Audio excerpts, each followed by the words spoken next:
Chen Ping melirik orang-orang dari Sekte Yupo, lalu berkata kepada Bai Qian, bantu aku, singkirkan orang-orang ini. Aku khawatir ini agak sulit bagiku. Bai Qian berkata jujur, tidak akan sulit jika kamu memasukkanku ke dalam, kata Chen Ping dengan ekspresi dingin. Bai Qian melihat ekspresi Chen Ping, dia belum pernah melihat Chen Ping dengan ekspresi seperti itu sebelumnya. Petik 2. Kamu. Bai Qian memandang Chen Ping, apa yang dapat kamu lakukan? Chen Ping tidak berbicara, tapi perlahan mengeluarkan pedang pembunuh naga. Tubuh emas yang tidak bisa dihancurkan terus berkedip dan dengan cepat menutupi seluruh tubuh Chen Ping. Meskipun Chen Ping hanya memiliki kekuatan alam kesengsaraan tingkat pertama, aura yang meledak pada saat ini sangat menakutkan. Mata Bai Qian membelalak dan dia menatap Chen Ping dengan heran. Chen Ping, sebaliknya, mengarahkan pedangnya ke Sekte Yupo dan berkata, kamu telah menyakiti orang-orang di sekitarku, jadi kamu. Mereka pantas mati. Pria botak itu juga terkejut dengan aura Chen Ping, tapi dia dengan cepat bereaksi dan mendengus dingin, nak, kamu berpura-pura menjadi apa? Kamu tidak harus menjadi biksu tingkat pertama di alam kesengsaraan, beraninya kamu mengatakannya kata-kata sebesar itu. Ya, mata Chen Ping sedikit menyipit, dan matanya dipenuhi dengan niat membunuh. Orang-orang ini menyakiti Ji Yun dan Huo Feng, Chen Ping tidak akan pernah menahan diri. Kekuatan naga suci terus-menerus disuntikkan ke dalam pedang pembunuh naga, dan seberkas cahaya keemasan bersinar. Segera setelah itu, Chen Ping menebas dengan satu pedang. Segera setelah pedang itu ditebas, semburan auman naga terdengar, diikuti oleh cahaya pedang yang naik ke langit, dan naga emas yang terlihat dengan mata telanjang meraung. Melihat naga emas yang mengaum, orang-orang di Yupumen sedikit bodoh. Naga emas itu jatuh dari langit dan berubah menjadi cahaya pedang yang tak terhitung jumlahnya lagi. Setelah melihat ini, pria botak itu meninju dengan seluruh kekuatannya, menciptakan penghalang, dan pada saat yang sama berteriak dan mulai mundur. Sayang sekali Baldet terlambat mengingatkannya. Tak satu pun dari mereka menganggap serius Chen Ping, biksu tingkat pertama di alam kesengsaraan. Sinar pedang yang tak terhitung jumlahnya ditembakkan, dan 3 murid tingkat ketiga dari Sekte Yupo di alam kesengsaraan langsung dipotong-potong oleh sinar pedang dan langsung berubah menjadi tumpukan daging. Ada juga beberapa murid tingkat 4 di alam kesengsaraan yang kehilangan lengan dan kaki dan jelas terluka parah. Melihat situasi anak buahnya, pria botak itu merasa sedikit bodoh. Apakah ini pedang yang dipukul oleh biksu tingkat pertama di alam kesengsaraan? Kekuatan sialan ini terlalu luar biasa. Pria botak itu mengerutkan kening, dan ada sedikit kepanikan di matanya. Saat ini, matanya membelalak karena terkejut. Dia tidak pernah menyangka Chen Ping bisa sekuat itu. Biksu tingkat ketiga dan keempat di alam kesengsaraan seperti semut di depan Chen Ping.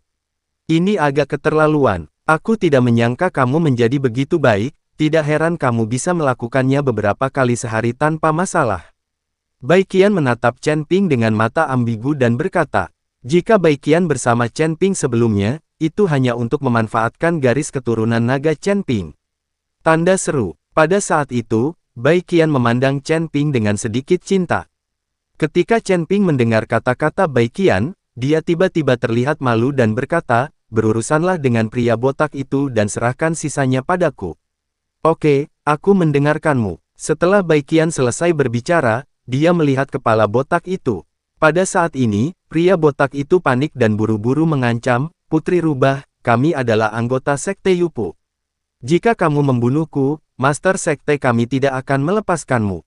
Dan kamu juga tahu metode Sekte Yupo kami. Kamu akan merasa lebih baik ketika saatnya tiba. Bah, aku paling membenci kalian orang Yupumen. Kalian hanya menindas perempuan. Apa sih kalian laki-laki? Setelah Bai Qian selesai berbicara, dia bergegas menuju kepala botak. Bai Qian sangat cepat, dia tidak mengeluarkan momentum sama sekali, dia juga tidak menggunakan kekuatan spiritual atau sihir apapun, dia hanya menyerang ke depan dengan normal. Cepat. Namun meski begitu, beberapa bayangan tertinggal di belakang Bai Qian, yang menunjukkan betapa cepatnya Bai Qian. Baldet tidak punya waktu untuk bereaksi, Bai Qian sudah ada di depannya. Baldet menamparkan telapak tangannya dengan seluruh kekuatannya, mencoba memblokir Bai Qian, tapi Bai Qian mengguncang tubuhnya sedikit dan langsung menghindar. Lalu dia menendang tubuh bagian bawah pria botak itu. Tendangan yang tampaknya biasa ini mengubah pria botak itu menjadi seorang Kasim. Rasa sakit yang hebat membuat pria botak itu menjerit. Di depan Baiqian, yang berada di alam kesengsaraan tingkat 6 dan alam kesengsaraan tingkat ke-7, dia tidak memiliki kekuatan untuk melawan. Dapat dilihat bahwa orang-orang dari Sekte Yupu ini, menggunakan sihir jahat untuk mengumpulkan yin dan mengisi kembali yang untuk meningkatkan wilayah mereka, tidak ada gunanya sama sekali, dan kekuatan mereka yang sebenarnya belum tercapai. Terlebih lagi, tanpa menahan diri dan menghadapi persaingan hidup dan mati, tidak cukup hanya meningkatkan ranah seseorang dan tidak memiliki kekuatan tempur yang sebenarnya. Kalian pasti tahu kalau Baiqian, sebagai satu-satunya wanita di antara 3 penguasa dan 4 raja, selalu didiskriminasi. Dan dia sering diintimidasi. Jika bukan karena bantuan Huo Feng Xichang, Baiqian mungkin tidak akan mencapai level ini. Sekarang Baiqian mengambil langkah demi langkah, berlatih terus-menerus untuk mencapai alam kesengsaraan tingkat ke-7, yang berbeda dari menjadi botak. Sangat lemah. Ketika Chen Ping melihat pria botak itu ditendang oleh Baiqian, dia berhenti berkelahi. Dia terkejut dan berkata, jika kamu tahu bahwa dia adalah pria yang tidak berguna, aku tidak ingin kamu melakukan apapun. Aku akan melakukannya, berikan sendiri padanya. Keluar. Baiqian tersenyum, lalu melangkah mundur, kamu bisa melakukannya sendiri.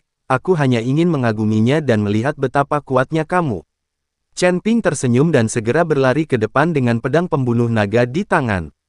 Menghadapi beberapa biksu yang berada di alam kesengsaraan tingkat ketiga dan keempat, Chen Ping sudah percaya diri. Seorang biksu dari alam kesengsaraan tingkat pertama, bertarung melawan 4 atau 5 biksu dari alam kesengsaraan tingkat ketiga atau keempat, tidak ada yang akan mempercayai ini kecuali mereka melihatnya dengan mata kepala sendiri. Sekarang Baiqian melihatnya dengan matanya sendiri, dia harus percaya pada Chen Ping, orang ini memang memiliki bakat. Beberapa menit kemudian, semua biksu dari Yupumen jatuh ke tanah. Chen Ping tidak membunuh mereka, dia hanya memotong tangan dan kaki mereka. Menyingkirkan pedang pembunuh naga, Chen Ping memandang Tuan Miao dan Kai Hongwei. Orang-orang ini langsung mengerti dan bergegas maju dengan senjata di tangan, mencincang semua orang dari Sekte Yupu menjadi beberapa bagian. Chen Ping sengaja menahan diri agar Tuan Miao dan yang lainnya membalas dendam. Setelah membunuh orang-orang di Yupumen, Tuan Miao dan Kai Hongwei menemukan Chen Ping dan berdoa, Tuan Chen, tolong bantu saya untuk menyelamatkan Miao Miao dan Qianan secepat mungkin. Jangan khawatir, aku akan segera pergi dan membiarkan api Phoenix memimpin. Kalian bisa mencari tempat untuk beristirahat di sini. Chen Ping meminta Huo Feng memimpin jalan untuk menyelamatkan Miao Miao dan Kai Qianan. Yang lain istirahat, lagi pula banyak orang yang terluka, dan mengikuti mereka juga akan menambah beban. Terima kasih, Tuan Chen.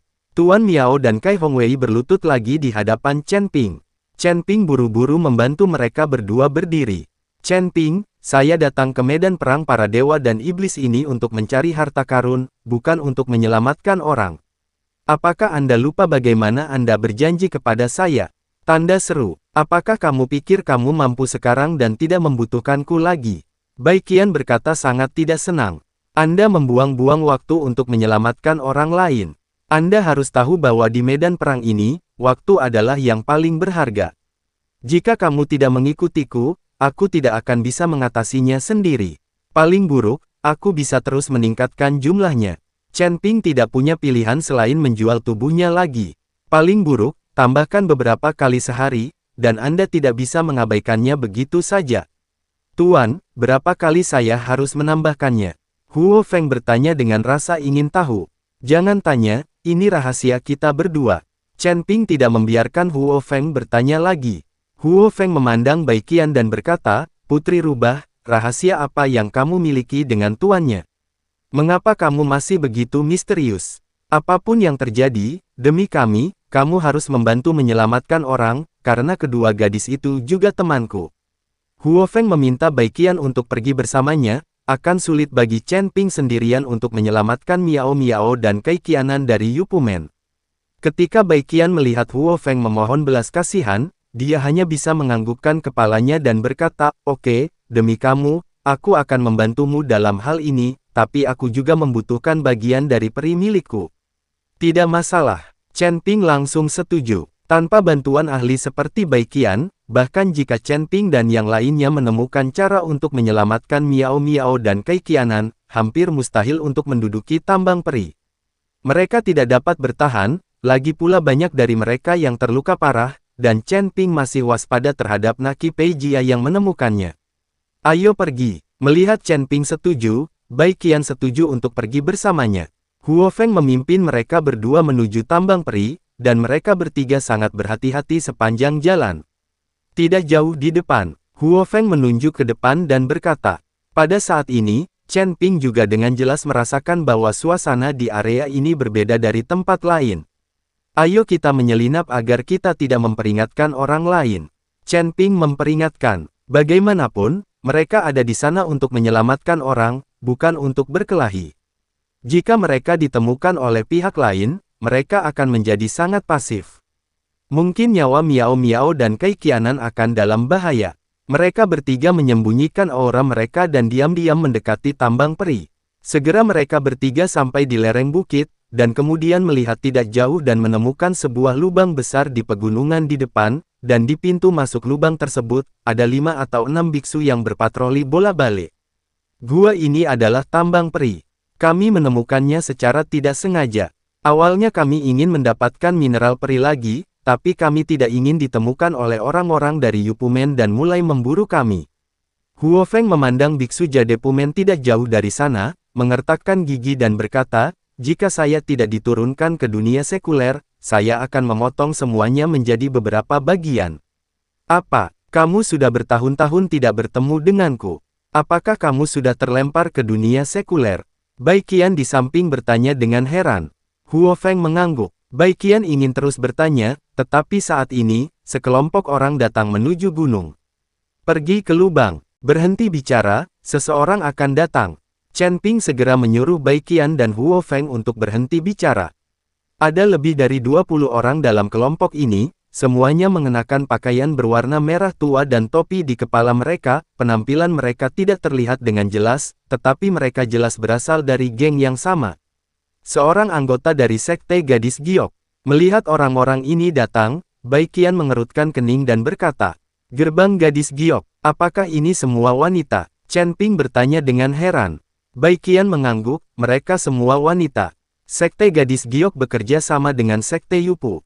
Kedua sekte ini sering mendamaikan yin dan yang satu sama lain. Kali ini Sekte Yupu menemukan tambang peri, dan tanpa diduga, semua orang dari Sekte Gadis Giok juga ditemukan. Petik 2. Wajah Bai Qian terlihat sedikit jelek, dan ketika berbicara tentang Sekte Gadis Giok, Bai Qian tampak sangat marah. Bah, wanita-wanita cantik sialan itu semuanya anak hilang. Aku sudah mendengar tentang Sekte wanita cantik ini bertahun-tahun yang lalu. Setelah Huo Feng mendengar gerbang Gadis Giok, dia meludah dengan keras. Agak sulit untuk menanganinya sekarang. Tiba-tiba ada begitu banyak orang. Saya khawatir akan sulit bagi kita untuk bergabung untuk menyelamatkan orang. Chen Ping mengerutkan kening, saya tidak tahu apa yang terjadi pada Miao Miao dan Kei Qianan. Melihat ekspresi gelisah Chen Ping, Bai Qian berkata, kalian berdua tetap berjaga-jaga sementara aku mencari bantuan. Kita hanya bertiga dan kita tidak bisa menangani situasi ini. Bai Qian berencana mencari anggota 3 penguasa dan 4 raja lainnya. Maka dia tidak perlu khawatir tentang orang-orang dari Sekte Yupu dan Sekte Yunfei. Cepatlah, sudah terlambat, aku khawatir terjadi sesuatu pada kedua gadis itu. Chen Ping berkata pada Bai Qian. Aku tahu, kata Bai Qian, berbalik dan menghilang tanpa jejak.